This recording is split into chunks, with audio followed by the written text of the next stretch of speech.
Hey everybody, happy Friday. I'm super excited to be back with the iGaming Next Power Hour. And today I'm very excited to introduce you to Scott Dodson.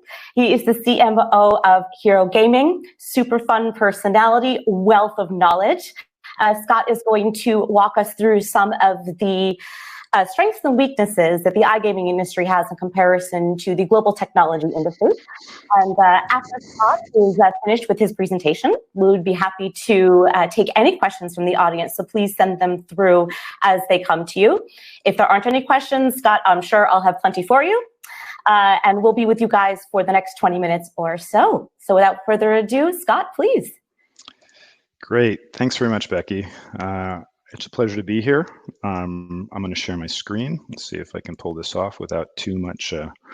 How does that look? Can you see my screen? Can anybody hear me? Oh. I can see it. All right, fabulous. Okay, great. So they say there are three great mysteries. I'm going to hide this here.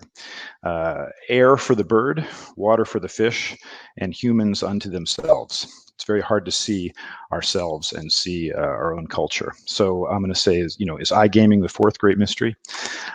So it's a cheeky way of getting started, but I was trying to figure out how could I bring some value to this talk, and I thought that perhaps actually my lack of experience might be valuable to provide some insight. So I've only been in iGaming for 2.25 years, primarily on the operator side, but I've spent over 20 years in consumer tech, primarily early stage and scale ups. And more specifically, I spent 2 years at GameSys in London. I was hired as the first chief product owner, and then moved on to head of marketing for Virgin Poker, and then the business owner for the poker business overall. Most recently, I was hired by Hero in April to be the CMO, which gives me the dubious distinction of being the oldest person at Hero Gaming. And if it's not already clear from the choice of profile picture, I'm a little goofy. And just to give you a little bit more deeper background in the tech roles, I've been kind of president or CEO of my own companies. Not all these were tech. I did do some gaming companies that were outside of the tech industry first.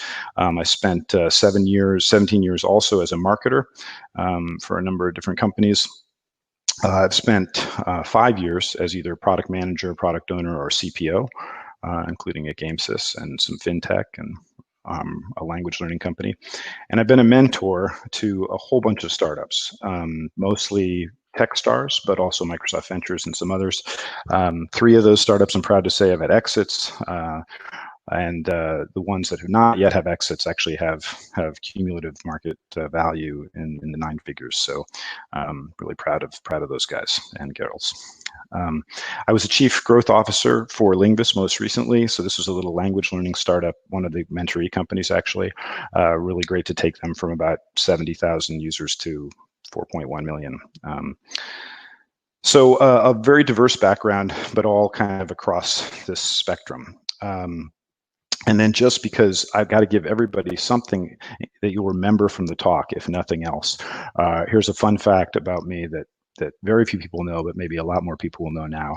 And that is that I've touched Bill Gates' naked belly on multiple occasions. So I'll leave my contact information at the end if you want to get the mundane reason for that.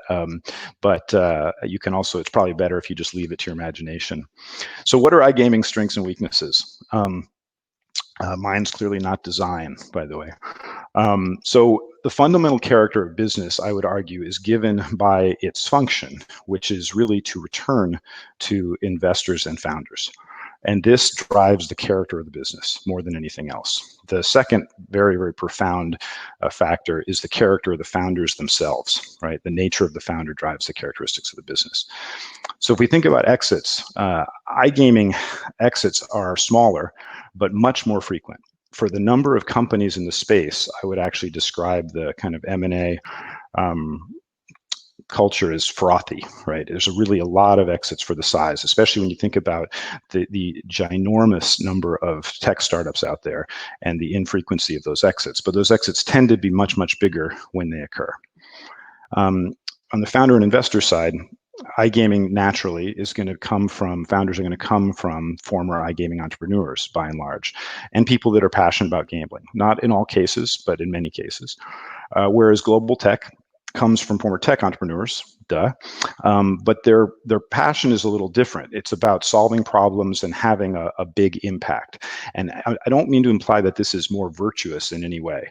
Many times the problems that they solve create problems of their own, but this is still what drives them. So what that means is the life cycle of an iGaming business looks completely different. iGaming essentially seeks to address a market. It picks a market and a way to go to market in that territory, a strategy. It drives for revenue. It drives for profit, kind of as quickly as it can, and then it at some point it hopes to achieve an exit, whether that's dividends or some sort of M&A. Startup tech looks really different. Startup tech starts by trying to solve a problem or create some sort of an MVP. Then it searches for a real profound product market fit, tests and iterates until it thinks it's solving the problem 10x better than anything else out there. And then it tries to achieve as much growth as possible. Only then does it think about monetization. And many times profit does not even come before exit. So this gives a very different kind of character to the types of strengths that you need in one and the other. So what are we good at in iGaming? I'm going to start with commercial and financial. It's kind of obvious if you're driving to revenue and profit, this is really what you want to shoot for.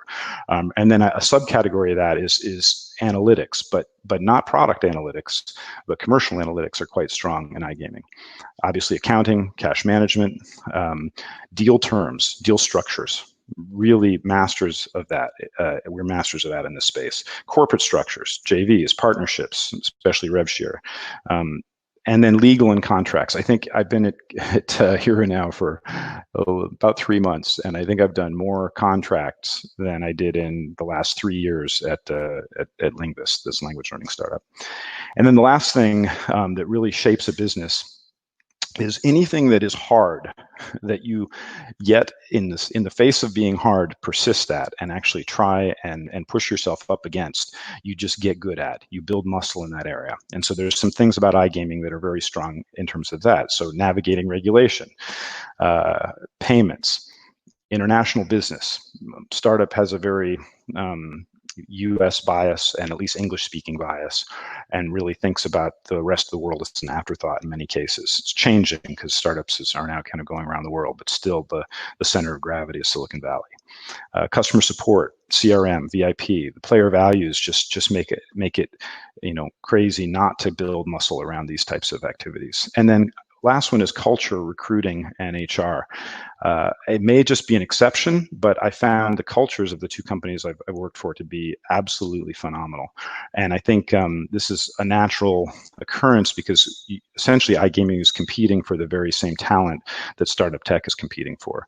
And if you don't have sometimes the same kind of mission or solving a big problem vision, then you really have to kind of draw an incredible amount of meaning from the people you work with and the company you work for. So what are we not so good at? Or where does startup tech outperform? Innovation, absolutely. Product and product analytics, development, marketing, and growth. And again, there's exceptions to these. Please don't break out the torches. I know you can find me now that I'm in Malta. It's a small island. But let's just talk about this. And innovation in iGaming is incremental. Innovation in tech is really fundamental. Tech seeks to be disruptive. Think about just most recent, let's talk about peer-to-peer economies, right? Think about how disruptive Airbnb or Uber has been in those economies. Likewise, the internet itself, e-commerce, cloud computing, AI, even business models like freemium. On the product and development side, iGaming is fast, really, really great, fast environment, but tech is faster. When I was hired as the first CPO at GameSys, I think product owners had existed for about a year, and I think they were ahead of the game in 2013, whereas, I had been working in a Scrum Agile environment for nearly 10 years in Seattle before that. Marketing's a mixed bag, really strong at affiliates, not so good, especially when it comes to attribution on digital. I think the other parts of marketing are kind of a your results may vary situation. And then lastly, I'd say growth, at least as a practice, is really virtually non-existent. And I'm going to talk a little bit more, and we'll use the last bit of time that I have here to share what I mean by that, and maybe share a couple lessons that perhaps we can pull from the tech industry. So the first part is, this is a little bit counterintuitive. I think when people think about growth, they think about acquisition, but the core of growth is actually retention. Why is that? What you do is, if you really want growth, is you need to find the cohort of your product where the retention curve flattens. So not everybody is going to discover the value in the product and kind of form a good, like, frequent relationship with your product. And actually, it doesn't even have to be frequent. If your product is a tax preparation system, then, you know, once a year is great, as long as it happens 3, 4, 5, 6, 7, 8, 9, 10 years, etc. That's a flat retention curve. If you're a social network, then obviously your retention curve, I mean, your frequency has got to be more like every day, or maybe even faster. But if your retention curve essentially trends towards zero, meaning that people kind of, they try it and it doesn't really stick for the long haul, then your growth curve looks like this. Because if every new cohort eventually goes to zero, at a certain point, your growth plateaus and it becomes impossible to grow any farther. If your retention curve flattens, even if it's a very small cohort, could be 6% of your initial acquired users. But if it truly flattens and those people stick around forever, then you build this beautiful layer cake here. And the second lesson that I'm going to share is what I call growth loops, or actually what Reforge calls growth loops. But this has really transformed my vision of marketing and product. So we're all familiar with a funnel, right? Funnel makes a lot of sense, and it's an incredibly useful tool. It's great for product management to understand where people drop off. It's great for marketing to understand, you know, intent and commitment, etc. But the interesting thing about a funnel is, by its nature, you get less on the output than you do from the input. In other words, it's just, and so what you have to do is you have to keep filling the top of the funnel. Otherwise, you know, essentially you will run out over a period of time. A growth loop is different. A loop says that I have a system within my product or service whereby the input, through some form of action, becomes or produces an output that can be reinvested in my input. So I'm going to start with a simple example. I decide to make a survey. I send it out to 2,000 people on SurveyMonkey. You know, those people do the survey, and at the end of the survey, they're presented with an opportunity to sign up for SurveyMonkey and make their own survey. So essentially, through the actions, a certain number of people become inputs to the top of the funnel, and then maybe they produce surveys to send out to 200 or 2,000 people.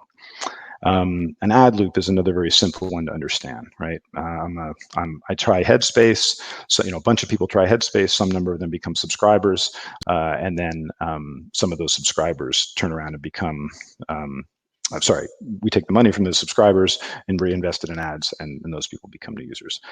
I'm going to kind of take a more complex one now that I think you get the concept. So you're browsing on the internet, you're doing an image search, you find one, and it happens to be on this site called Pinterest. After doing that a couple of times, you decide, okay, sure, I'll sign up for this thing. They're very good then at presenting you with other content and a really, really nice onboarding flow. You start curating content and picking out pins. And next thing you know, Pinterest is now using your curation as a way of refining what it presents to Google in terms of its search engines to acquire more new users to come to the platform. This is known as a user-generated content SEO loop. So all of these loops, what's interesting about them is that they are self-reinforcing. They feed into each other. So this is a model of a qualitative growth loop model that I made for Linguist, which essentially encompasses every single loop that we had. It has our paid ad loops. This has our kind of natural word-of-mouth virality, on and on and on. And what's fascinating is you can take this from a qualitative model into a quantitative model and measure things like what exactly is our word of mouth, how is our referral program program working? What's our user-generated content SEO loop look like? What's our PR loop look like? Our earned media loop look like? What's our paid ads look like? And then you can find where you can actually, by impacting numerically a piece of those loops, how it actually trickles through the entire system and how that impacts your long-term growth. So it's a lot to absorb, but I wanted to share that. I hope that was useful. I believe in giving credit where credit is due. So if you want to look more about growth loops, I would highly encourage you to check out Reforged. I do not make any any money from Reforged. I just love their content. And if you want to reach out to me, then here's my email. Here's my LinkedIn. It's pretty self-explanatory.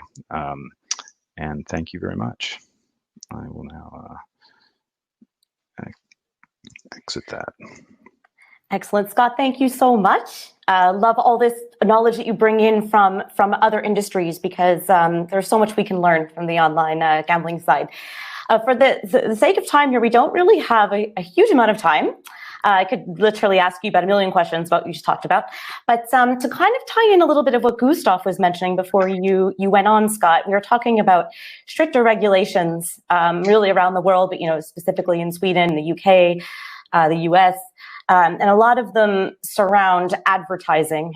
We have lots of limitations now due to problem gambling, prevention, and all sorts of things.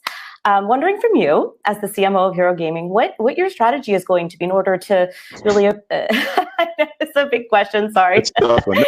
And how might you use technology to really push your marketing strategy forward with all these limitations that are coming our way here? Yeah, I mean, it's very hard not to kind of answer this from an emotional perspective and stay very rational about it. Yeah, the market has actually substantially changed, or at least territory-wise. Right, when I was in the UK and we were working at Gamesys, we had a lot more flexibility. Right, and frankly, I don't know if I would have jumped back in if I had known what was coming. No, I kid. I'm actually really happy about it. But I mean, literally, it is a completely different world. And so, naturally, you have to look to other markets to some degree, right? I mean, I think there's and I don't think we've figured that out yet, but we have some hypotheses and. So I mean, this is LATAM for sure. This is probably parts of Asia, and I think that I hope that we're seeing kind of the furthest end of the pendulum. Let's just say on regulation. I can't imagine that that's not the case, because obviously, and I'm sorry, I actually missed. I plan to watch it on record, but I was getting my head together, so I didn't watch Gustav's talk. But I really hope that they realize that this has implications, right? If you're too restrictive, then it's going to create. It's like the tech entrepreneurs that solve one problem only to create larger problems, right? Absolutely. Excellent, Scott. Thank you. And I know one of the reasons why you joined Hero Gaming is you found their technology to be really cutting edge. And if we go back to one of the slides in your presentation talking about innovation in the iGaming space, this is an area that we need to improve upon. Just wondering from your perspective, where are some areas in iGaming that are truly ripe for innovation? What are you foreseeing coming to us in the future? Yeah, no, that's great. So yeah, I will say that it's true. I think Hero is a very product-led company, which isn't always true, and I think that's a strength for sure. And I think that, but rather than make this a kind of a pitch about Hero, I think that the innovation, I think product tech and marketing tech are I think really interesting areas. You're seeing, I'm getting pitched by a lot of very innovative companies around, personalization and even personalization in ways that, are fully GDPR compliant, or essentially rely on essentially giving so much value based on your personalization that people are actually happy to give their details for that. I think that virality is something that we don't believe as an industry is really, something that should be pursued. I think that people don't believe that people want to share their activity. I I think that iGaming provides a truly unique type of entertainment that you can't get anywhere else, and it is extremely rewarding. And I think there's no reason that people wouldn't want to share that. And I think that this is where some of the innovation could come. Excellent, very good. And this is sort of ties into the first question that I asked you about the regulation limiting things a bit here.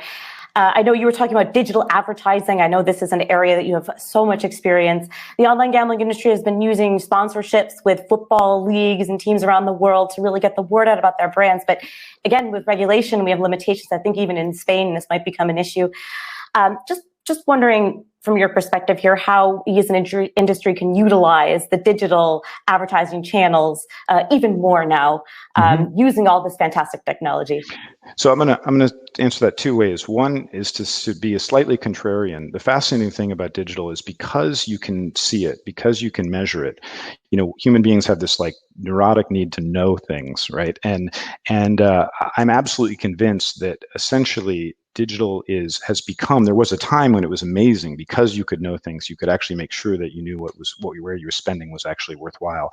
But because now people become reliant on that like a crutch, I actually think that there's certain forms of above the line kind of advertising that have become frankly a bargain. And I think, you know, we've been able to do that pretty well in some of the regulated markets. On the digital side, I think always be on the lookout for new platforms. You know, there was a time when you could put out the most horrible game product on Facebook, and you would grow to 10 million users in a very short period of time, right? And just, you know, we've seen this just come through one platform after another, whether it's YouTube or TikTok or whatever it is, right? And I think, you know, once everybody's jumped onto a platform, it's kind of missed its inflection point curve and is in kind of a plateau stage. So you need to be willing to experiment and find these platforms when they're still nascent. Excellent, Scott. And can you elaborate a bit more on customer acquisition and retention strategies? I know you touched on this during your presentation, and tell me what the iGaming industry can do to improve their processes on both of these areas.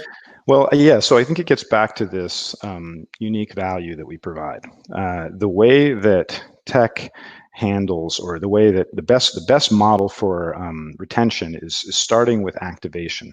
And what activation, you really have to define it the right way. And to me, activation is making sure that somebody discovers the value in your product, has that kind of wow experience, and then actually has an opportunity to repeat that a couple of times, enough times that it actually forms a bit of a pattern for them. You know, it becomes part of their kind of daily, weekly, monthly, yearly, whatever it is, routine.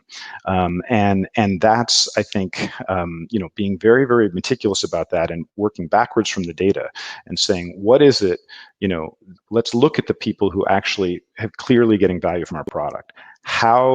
What were they doing in the beginning of their experience, right? And you can actually do some pretty rigorous analysis to figure out actually what, you know, on a qualitative basis, what were the experiences they had in the beginning that led them to actually discovering that value or making kind of a pattern out of that value and actually really like getting the most out of the product. Excellent. And just so our audience knows what's going on, we're waiting on, I believe, Pontiff. Yeah. Me too. I realize what's going on. I'm like, you are awesome, Scott. No, I'm just letting everybody know. So I do realize that we're running a bit over, but like I said, we're super lucky to have Scott here. So this is fantastic anyway. And Scott, so also another thing, I mentioned this earlier, that we've been talking about as an industry as a whole is a compliance, problem gambling, prevention, identifying issues before they even start, which can involve all sorts of exciting technology. And I want to know what your vision is for this at Hero Gaming, and what advice you have for the iGaming industry in order to do our best here to stay compliant.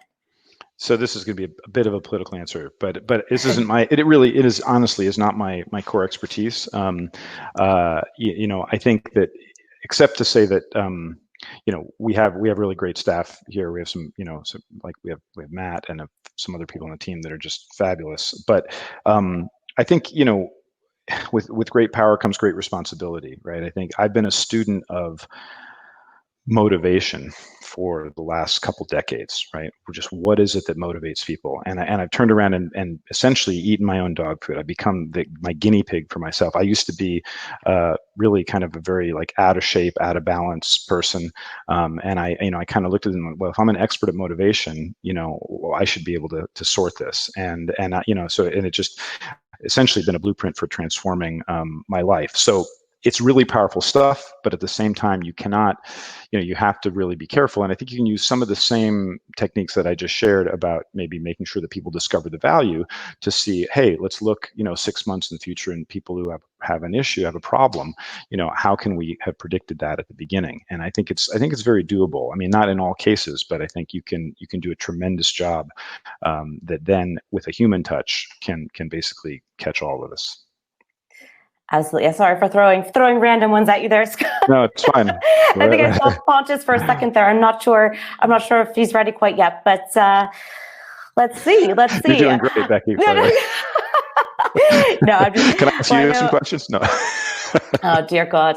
Well, what other challenges are all of these regulations really throwing your way as a marketer? I mean, as you said before, when you were with GameSys, it was not nearly as strict.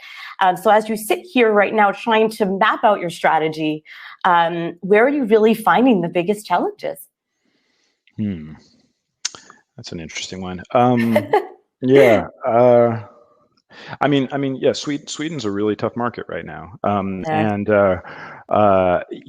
I think the hardest part about it, at least for me, based on that human need to know, is it's just really unclear still.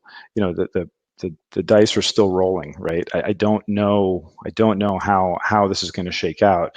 We've taken, I think, a bit more of a risky strategy there. And launched a new brand right before these regulations came out, right? And we're not shying away from that right now. But do we know that that's the right strategy at this point? I think that the die isn't cast, and I think I would like to think that we're making the right calls, and but I will say that all you can do is keep talking about it, right? You can't just, this is an issue where you can't just assume that one strategy is great and then you can fire it and forget about it. You really have to make sure that anything you're doing, you're reevaluating on a weekly, if not daily basis. So I guess that's about really all I can say there. But I'm optimistic that we'll come out of this and as an industry and hopefully we'll be seen as kind of like I said, the farthest apex of the pendulum on one side.